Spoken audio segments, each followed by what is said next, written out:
Sabi nila ang kasal ay simula ng habang buhay na saya, pero para kay Christine, ito ay simula na isang bilangguan. Pagkatapos na iskandalong yumanig sa mansyon ng mga Bentacourt, ito na ang hatol.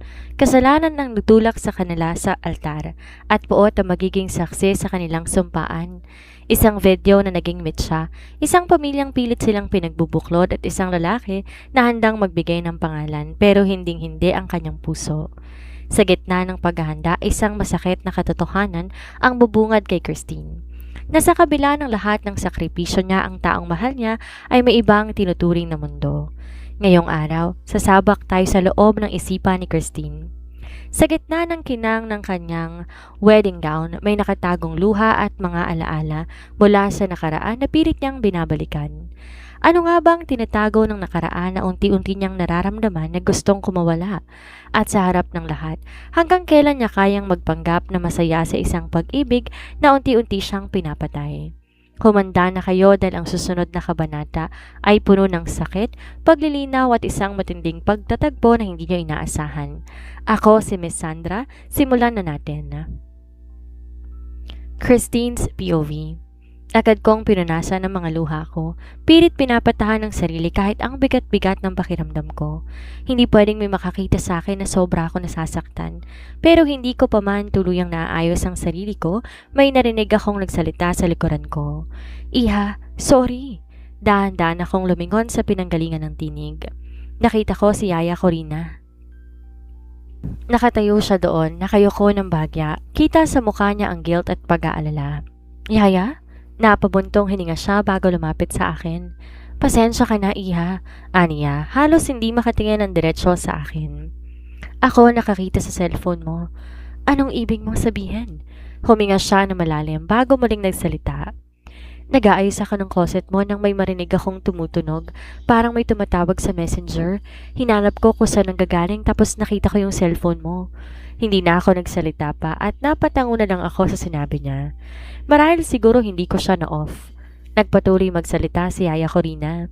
Akala ko naiwan mo lang, patuloy niya, kaya dinala ko kay Lola Penelope mo para ipahatid sana sa'yo. Napapikit ako. Kasalanan ko rin. Hindi ko alam na hahalongkatin ng lola mo ang laman noon. Tin, pasensya ka na? Parang gusto kong lambunin na lang ako ng lupa sa kinatatayuan ko, pero ang mas masakit, ang parte ng utak ko na alam ang totoo, nakasalanan ko rin naman ang lahat. Hindi ko na dapat tinago ang phone na yon. Hindi ko na dapat iniwan ang video. Pero gusto ko lang naman ng kahit anong bagay na magpapatunay na minsan, kahit saglit lang, naging akin si DJ. Naglakbay ang paningin ni Yaya Corina sa mukha ko. Halatang nag-aalala siya na makita ang hindi ko mapigil na mga luha. Bakit hindi mo binura, Iha? At bakit nakuhanan ng video yon? Wala akong naging sagot. Tumingala ako, pilit pinipigilan ng pagbagsak ng mas marami pang luha. Pero wala, mas lalo lang silang bumuhos. Napahagulgol ako. Mabilis akong nilapitan ni Yaya Corina. Niyakap niya ako na mahigpit. Hinagod ang likod ko habang ang sakit na kinikimkim ko kanina pa ay tuluyang sumabog. Binaon ko ang mukha ko sa balikat niya. Ang sakit, Yaya. Mas sinigpitan niya ang yakap niya sa akin. Na magsalita ang Lola Penelope sa likuran namin. Christine, napatigil ako. Dahan-dahan akong umiwalay kay Yaya at lumingon kay Lola. Baka sa mukha niya ang pag-aalala na alam ko ako ang may kagagawan.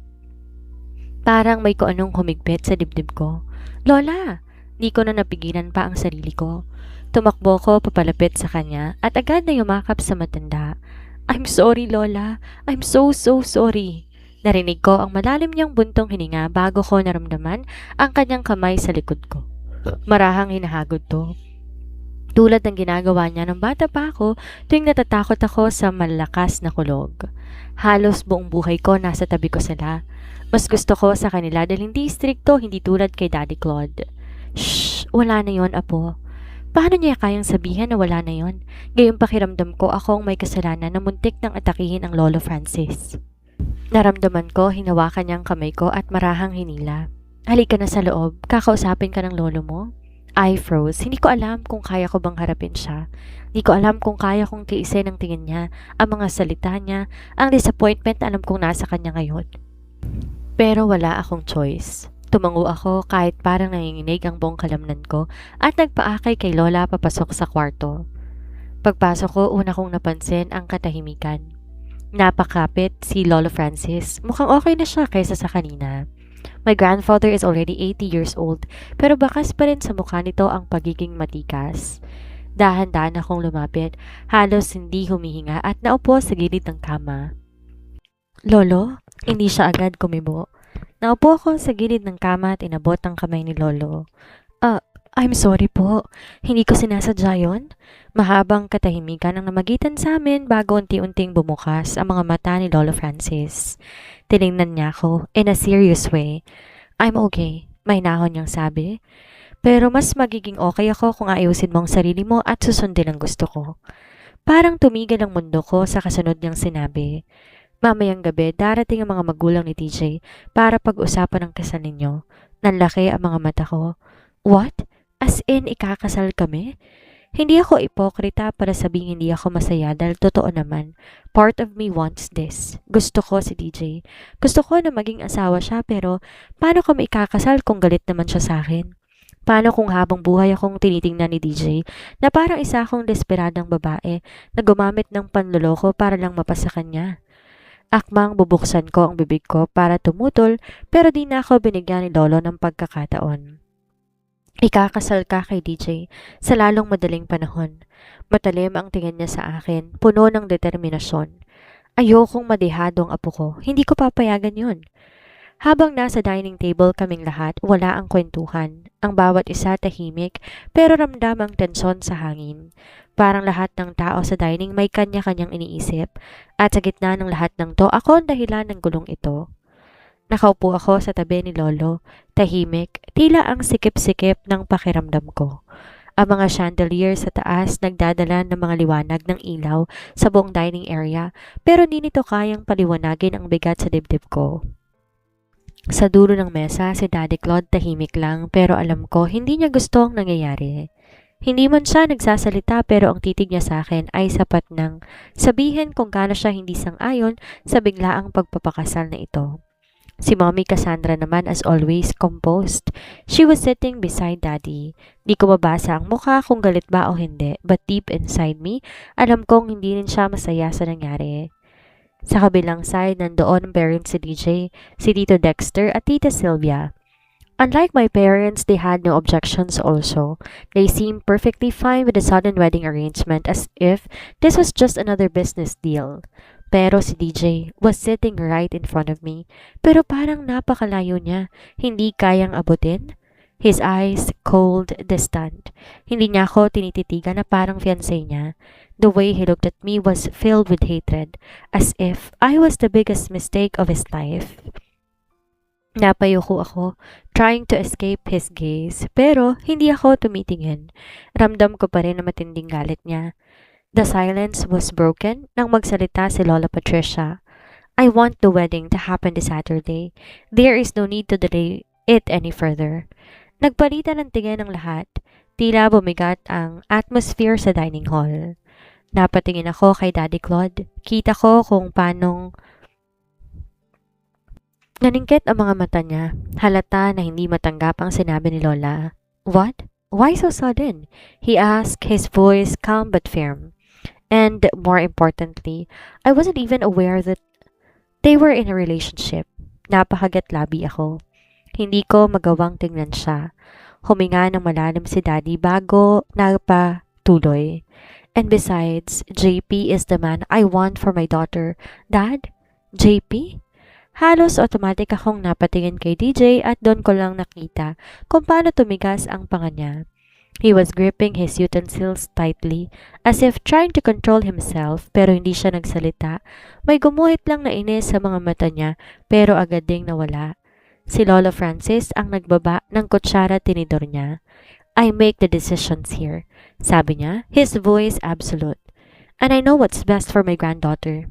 Napatingin si Daddy kay Lolo, obviously frustrated. But he did not argue further. Si Tito Dexter ang sumabad. Don Francis, I understand your concern, but Claude has a point. Why rush the wedding when we can plan it properly? Suhestyon niya. Sumang-ayon si Tita Sylvia. Yes, Don Francis. A wedding is not something to be arranged overnight. Pero umiling si Lolo. The wedding will be on Saturday and that is final. Ramdam ko, lumakas ang kabog ng puso ko. Nalipat ang tingin ni Lolo kay DJ. DJ, he called out, his tone leaving no room for argument. You agree with this, my decision, don't you? DJ froze. Kita ko kung paano siyang naniga sa upuan niya. Parang hindi makapaniwala na hinihingan siya ng confirmation. Confirmation na hindi rin naman siya po pwedeng tumutol. Matagal siyang hindi nagsalita. Kitang pag-clench ng panga niya. Ang pagdilim ng tingin niya pero sa huli tumango siya. At sa malamig na boses ay sumagot siya. Yes, kinakabahan ako. Hindi ko alam kung matutuwa ba ako o hindi. Dahil ikakasal talaga ako sa kanya. Lolo nodded, satisfied. Good, then it's settled. The wedding will be on Saturday, sabi ni Lolo sa final na tono. I felt my father shake his head in disappointment, but he remained silent. I wanted to protest. I wanted to say something, anything, to stop at this. But the decision has already been made. In just a few days, I will be DJ's wife. Hindi ko na kinaya naging usapan nila, parang di ko na kayang huminga sa loob. Kaya kahit alam kong di maganda sa paningin ng iba, tumayo ako at lumabas ng dining. Diretso ako naglakad papunta sa garden, my safe space. Dito kahit papano makakahinga ako. Malamig ang simoy ng hangin, trying to calm my racing heart. The faint scent of roses and jasmine filled the air, but no matter how crisp the beautiful the surroundings were, I couldn't shake off the heaviness in my chest. Kakasal na talaga ako. I would be Mrs. Douglas John Pentecourt. Dapat akong maging masaya, pero bakit parang hindi? I was about to close my eyes and take a deep breath when a voice from behind made me freeze. So, how does it feel, Tin? The voice was deep, laced with sarcasm. Your dream is finally coming true. Biglang nanuyo ang lalamunan ko. Di agad ako nakasagot sa sinasabi niya. Puno yon ng sarcasm. I tried to open my mouth to say something, but before I could, DJ cut me off. You can take my name, he said, his voice cold. But you will never have my heart. Oo, maitatali mo ako sa'yo sa harap ng batas, pero hindi mo ako kailanman magagapos sa tunay na pagmamahal. In the end, all you've gained is a name, but you've lost the chance to ever earn my heart, he said with conviction. His words were like daggers straight to my chest. Napalunok ako, fighting back the lump in my throat, but I gathered all my strength and looked at him. I will be a good wife to you, I said softly. I promise, gagawin ko lahat para maging masaya ka. Sabi ko galing sa puso ko at handa akong gawin lahat para sa kanya. Pero tumawa lamang siya. Isang mapait at walang buhay na tawa. Good wife? He took a step closer, his gaze dark and unreadable. Fine, kung yan ang gusto mo, pagbibigyan kita. Then listen carefully dahil may mga kondisyon ako. I held my breath. Una, he started. Pagkatapos ng kasal, iiwan mong showbiz. Walang pelikula, wala ng endorsements, wala ng spotlight. Di kita pakakasalan para lang maging trophy wife. TJ, hindi ganon. Tinaas niya ang kamay niya. Pinutol ang sasabihin ko. Pangalawa, diretsong sabi niya. Sa bahay ko sa probinsya ka titira kasama ko. Doon simple ang buhay, walang yaya, walang manager, walang PA. Doon ikaw magiging asawa ko sa bahay at sa kama. Halos iliin niya ang huling salita. Biglang nanlamig ang buong katawan ko. Kama? No! Umiling ako pero di ako nakapagsalita. Kasama sa trabaho mo ang paligayahin ako. Mariin niyang dagdag. Total hindi na matutuloy ang kasal namin ni Angelo. Kaya ikaw ang pupuno sa pangangailangan ko bilang lalaki. Napalunok ako ng mariin sa mga kondisyon niya. Makakaya ko ba ang mga yon? Ang mabuhay sa buhay na hindi ko nakasanayan? And lastly, tumigil siya sa harapan ko. Wala kang perang dadalhin sa pamamahay ko, kundi ang mga damit mo lang. Ano? Bulalas ko. Hindi ko kailangan ng pera mo, Tin. Malamig niyang tugon. Gusto kong malaman mo kung paano mabuhay nang wala iyon. Gusto ko pagtrabahuhan mo ko sa paraan na gusto ko, he added firmly. Parang biglang nanikip ang dibdib ko. Gusto kong sumagot, gusto kong tumutol, pero walang boses na lumalabas sa bibig ko. Parang napigil silang lahat sa lalamunan ko. Nagkakaintindihan ba tayo? Tanong niya. Walang kahit anong emosyon sa mukha. Kahit labag sa loob ko, napilitan akong tumango. Oo, wala na akong naibang choices kundi ang sundin siya. Tinapunan niya ako ng tingin saglit. Tila may hinahanap sa mukha ko bago siya tumalikod at iniwan akong mag-isa sa hardin. Nakahawak ako sa dibdib ko. Kakayanin ko to. Gagawin ko ang lahat, kahit ano, para lang mahalin niya ako. Si Lola Patricia, kasama sina Gemma at Ate Krista, ang abalang nakikipag-usap sa wedding coordinator. Silang tatlong hands-on sa lahat mula sa dekorasyon hanggang sa seating arrangement. Samantalang ang mga magulang ko wala. Hindi sila nakikialam. Gusto sana ni Mommy tumulong pero mahigpit siyang pinagbawalan ni Daddy. Pinilit ko na lang unawain siya. Mabuti pa mga magulang ni DJ mas nakikibahagi sa preparations. Pero si DJ mismo wala. Ni anino niya hindi nagpapakita sa amin. I messaged him, tinanong kung nasaan siya. Ang sagot niya, darating ako sa kasal natin kaya huwag kang mag-alala. Hindi ko na lang kaya makipagplastikan sa inyo, lalo na sa'yo. Huminga ako ng malalim. Okay, fine. Pero ngayon, kailangan namin magkita dahil may fitting kami sa isusuot namin sa kasal. Ayoko namang mag-isa lang ako, kaya napilitan siyang pumunta ng kanyang mga magulang niya. Nang dumating naman siya sa butik, tahimik lang siyang umupo sa tabi ko sa couch habang hinihintay ang gown fitting ko. Tiningnan ko siya. Okay lang ba sa'yo yung suit mo? Gusto mo bang isukat para siguradong kakasya sa'yo? Mahinahon kong sabi. Hindi man lang siya lumingon sa akin. No need. Walang gana niyang sagot. Maliit man o malaki sa akin yan, it doesn't matter. As if naman may choice ako, di ba? Wala. Masasakal lang din naman ako sa'yo. Nanigas ako sa sinabi niya, pero hindi ako nagpahalata. Hindi ako magpapaka-sensitive dahil lang sa sinabi niya. Dapat ko na sigurong makasanayan na ang sarili ko sa kanya. Dahil hindi ako yung tipo ng gano'n na masyadong sensitive. Sa showbiz, ang daming binabatong chismis, pero dapat hindi ako nagpapatinag. Besides, hindi ako ipokrita. Merong mali talaga sa kasalang ito. Pero gustong paniwalain ang sarili ko na mahal ako ni DJ. Kaya niya ako pakakasalan dahil mahal niya ako at dahil mahal ko siya. Yon ang pinapaniwala ko sa aking sarili. Habang patuloy kami sa paghihintay, dahil naayos pa lang nila ang gown ko, biglang tumunog ang phone niya. Kinuha niya to sa kanyang bulsa at sinagot. Sa isang iglap, nag-iba ang aura niya. Napaupo siya ng tuwid at sinuklay ang buhok gamit ang daliri niya at parang bigla naging problemado siya. Nagkasalubong ang makakapal na kilay. Kailangan ko nung umalis. Malamig niyang sabi pagkatapos ng tawag. Kinakabahan ako kung ano man ito. Bakit? Nag-aalalang tanong ko. Malalim ang tingin ay binigay niya sa akin. Nasa ospital si Angelo. Sa tingin mo, ano kayang nangyari sa kanya? Mariing sumbat niya. Dahil sa'yo, kaya siya nasa ospital ngayon. Dagdag niya at halos idiin sa mukha ko ang bawat salita. Pinipilit kong pakalmahin ang sarili ko. Bakit? Ano bang sabi niya?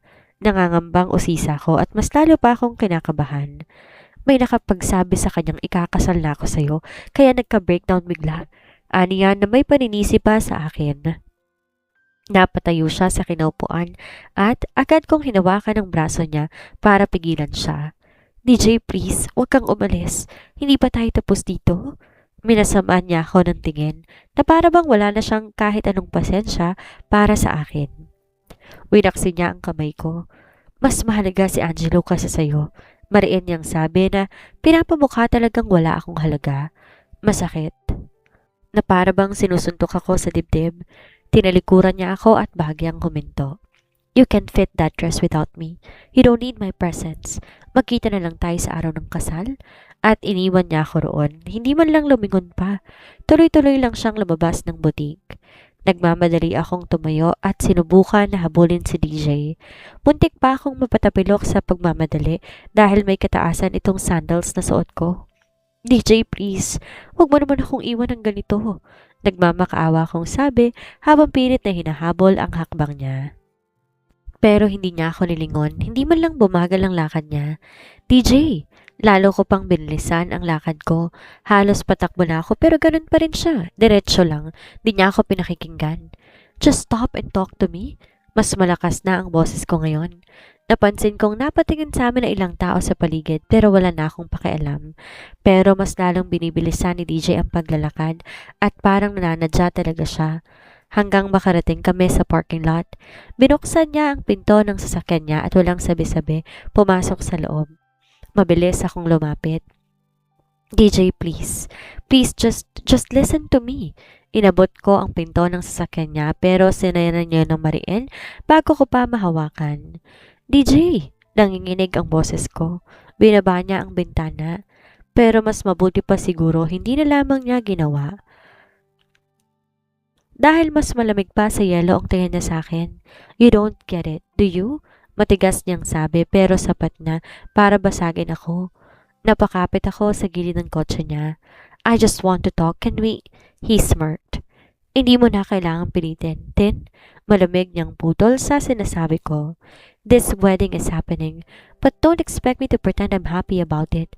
Mas mahalaga si Angelo kesa sa'yo. Laglag ang balikat ko sa matigas na determinasyon sa mukha ni DJ. Masakit sa dibdib ko. Napahinga ako ng malalim. DJ, hindi na siya nagsalita pa. Binabalang niya ang tingin sa mga kamay ko na nakakapit sa kotse niya na para bang sinasabi, bitawan mo na, pero hindi ko magawa. Nagtagal na ilang segundo ang katahimikan namin bago yon in-start ang engine ng sasakyan. At bago ko pa siya mapigilan ulit, pinaandar niya na yon at mabilis na umalis. Naiwan akong nakatayo doon, nakatulala, habang sinusundan ng tanaw ang papalayong sasakyan niya. Ramdam ko ang mga mata ng tao sa akin. Ilang segundo lang may lumapit sa akin at tinawag ako. Ma'am, ready na po ang gown niyo para sa fitting. Nilingon ko siya, nagpipilit ngumiti. Okay, mahinang sagot ko. Nakita ko sa mga mata niya ang pagtataka. Bakit umalis ang groom-to-be ko pero hindi ko na yon ipinaliwanag. Wala na akong lakas ipaliwanag ng sarili ko at wala rin akong pakialam kung kunan nila ako ng video. Tumayo ako ng tuwid at bumalik sa loob ng butik. Pagkapasok ko sa butik, mabigat ang mga paa kong humakbang papasok sa fitting room. Umabot sa tenga ko ang bulong-bulungan ng mga staff pero binaliwala ko na lang. Sa harap ng salamin, tinitigan ko ang sarili ko habang sinusukat ang wedding gown. Ang ganda, ang perpekto at ang bawat detalye eksakto sa pinangarap ko noon pa. Pangarap kong kasal at pangarap kong lalaki. Pero bakit parang may kulang? Napangiti ako, malungkot, pilit at mapait. 2 araw na lang, ikakasal na ako sa kanya. Lahat ng preparations minadali, lahat mabilisan. Pero may naisip ako, isang bagay na hindi ko pa sinasabi kahit kanino. Matapos ang fitting, lumabas ako ng fitting room at agad tinawagan si JP. Pwede mo ba akong sunduin? Mahina akong tanong. Nasaan ka? Mabilis na naging sagot ko. Sinabi ko kung nasan ako at ang dahilan. Wala akong dalang cash at ayoko rin pagkaguluhan sa labas. Mabuti daw at nasa Maynila siya ngayon, may inaayos na negosyo, isang talent agency. Huwag kang umalis dyan, papunta na ako. Hindi nga nagtagal dumating sa JP. Tahimik lang akong pumasok sa sasakyan niya, pero napansin kong panay ang sulyap niya sa akin. Maya-maya nagsalita siya. Gutom ka? Let's eat. Matagal bago ko sumagot. Nasa isip ko pa rin si DJ. Tin? Ninulit niya ang tanong. Wala sa sariling tumango ako sa kanya. Ngumiti siya at pinaandar ang sasakyan. Dadalhin kita sa isang magandang lugar, sabi niya. At dinala nga niya ako sa isang 5-star hotel para mag-lunch. Huminga ako ng malalim bago bumaba ng sasakyan pero bago pa ako makakilos, nilingon ako ni JP at bahagyang dinampian ng siko ang braso ko. Chill, relax, and breathe out, malambing niyang sabi. If I was the one you're going to marry, you wouldn't be distressed, you know? Kahit mabigat ang loob ko, bahagya pa rin akong natawa sa biro niya. Siniko ko siya ng mahina. Di, ikaw na lang kaya, pabiro kong sagot. Ngumiti siya at binuksan ang pinto ng hotel para sa akin. Pero bago ko makapasok, biglang may umalingaw sa isip ko. Ang sinabi niya, chill, relax, and breathe out. Parang may ibang boses na nagsabi noon sa akin. Hindi boses ni JP, hindi rin boses ko kundi boses ng ibang lalaki. Minsan sa panaginip ko, malabo nga lang ang mga imahe. May lalaking humahabol sa akin sa isang malawak na taniman na hindi ko alam kung ano yon. Napahawak ako sa sentido ko. Bakit parang binaliwala ko na lang? Ayokong pilitin ang sarili ko at baka sumakit ang ulo ko. May bahagi ng utak ko na parang gustong bumukas, gustong makalaya at may alalahanin pero wala akong maalala. Ang naalala ko lang when I was 15, something terrible happened, something big. May sakit na tumama sa akin na mahirap lunasan. Di ko na matandaan kung ano pero ang alam ko na wala ang 2 taon ng buhay ko. My 13 and 14 years old. 2 taon na hindi ko maalala kahit anong pilit ko. Akala ng mga magulang ko na matay na ako. Kahit ang mga abuelo at abuela ko pero nilaban nila ang buhay ko. Dinala nila ako sa States at doon pinagamot. Kaya lang nagising na lang ako isang araw, walang alaala. Di ko matandaan ang 2 taon na nawala. Kung sino nakasalamuha ko at nakilala ko. Every time bubuksan ko ang pangyayaring yon, ayaw nilang pag-usapan, lalo na ang daddy. And then, when I was 16, bumalik ako sa Pilipinas at doon nagsimula ang buhay ko sa showbiz. Ang bilis kong sumikat at nakilala. Dahil pangarap ko na to nung bata pa ako pero may boses na nagsasabi na wag akong pumasok sa showbiz. Maybe si daddy dahil ito ang kontrata sa lahat. Tin, tawag ni JP sa akin, pinutol ang malalim kong iniisip na nagpabalik sa akin sa kasalukuyan. Umiti ako ng pilit sa kanya at pinulupot ang braso ko sa kanya. Let's go, he nodded. Sabay kaming pumasok sa hotel at sabay kaming lumakad papunta sa resto. Pero pagdating sa may entrance ng restaurant, bigla akong napahinto. Parang tumigil ang pag-ikot ng mundo ko. Si DJ, kasama si Angelo. Magkatabi at magkasama. Sobrang sweet. Nagsusubuan pa silang dalawa na para bang sila lang ang tao dito. Ramdam kong nag-init ng bawat sulok ng mata ko. Kanina lang, halos isigaw niya sa mukha ko ang galit niya. Halos ipamukha niya sa akin na may nangyaring masama kay Angelo na parang kasalanan ko pa. Pero ngayon nandito siya. Wala naman palang nangyaring masama. Malakas naman ang babae. Matatamis pa nga ang ngiti sa labi niya. Wala palang nangyari. Ako lang pala ang may problema. Nanginginig ang labi ko. Parang maiiyak na ako. Sinungaling, sabi ng isip ko. Napakasinungaling talaga. Humigpit ang kapit ko sa braso ng JP. I blinked away the tears before they could fall. Oh God, ang sakit naman ito. Pero wala akong magawa. Ang tanging nagawa ko na lamang ay ngumiti kahit ang sakit-sakit. Grabe, nakakapanibugho, hindi ba? Ang makita si Christine na pilit binubuo ang sarili kahit paulit-ulit siyang dinudurog ng katotohanan na ang lalaking pinakasalan niya ay may ibang tinitibok ang puso. Ang nakita natin ngayon hindi lang basta isang kwento ng pag-ibig. Ito ay kwento ng denial. Yung pilit nating pagkapit sa isang bagay na alam nating wala na. O baka nga hindi naman talaga naging atin. Ang matinding galit ni DJ, ang malamig niyang mga salita at ang nakakainsultong kondisyon niya. Ito ba ang simula ng paghihiganti? O ito ba ang paraan niya para itulak si Christine palayo? Ito ang mahalagang aral para sa atin ngayon. Hindi natin kayang bilhin o pilitin ang pagmamahal ng iba. Minsan, sa kagustuhan nating makuha ang ating happily ever after, nakakalimutan nating tingnan ang sarili nating dignidad. Tandaan, ang pag-ibig na kailangan mong ipagpalit ang iyong kaligayahan, ang kapayapaan ay hindi pag-ibig. Ito ay isang pasanin at si Christine, unti-unti niya nang natututunan ang masakit na leksyong ito. Ngunit higit sa lahat, ang tanong na bumabagabag sa atin, ano ang misteryo sa nakaraan ni Christine? Ang 2 taon na nawala sa kanyang alaala, may kinalaman ba ito sa lahat na nangyayari ngayon? Huwag kayong bibitiw dahil ang kasal na magaganap sa sunod na kabanata ay hindi basta seremonya. Ito ang simula ng isang malaking gulo. Ako si Miss Sandra at samahan niyo ako sa susunod na part dito lang sa Miss Sandra Stories. Huwag kalimutang i-like, mag-comment at mag-subscribe para hindi kayo mahuli sa susunod na revelasyon. Hanggang sa muli.